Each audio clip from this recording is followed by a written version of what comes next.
guys.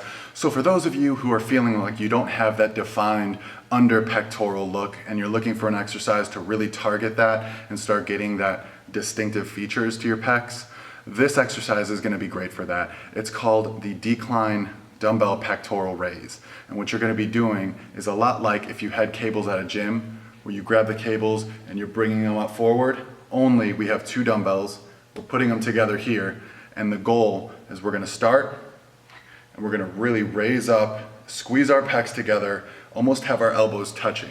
And what that's going to do is it's really going to target and isolate this area right here.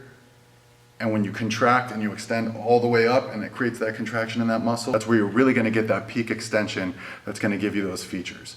So again, with the mind-muscle connection, you're going to want to really stay focused, take it slow, don't allow the pressure to move from your pecs to your shoulders. And once you get to the top, squeeze and then down again. And that is the dumbbell raise. This is a great exercise, a compound exercise that's good for your upper pecs as well as your shoulders. It works the deltoids and the upper chest. So what you want to do here is start with the dumbbells on the side and push them together, and once they touch each other, reach all the way up till you get full extension in those pecs and really hold.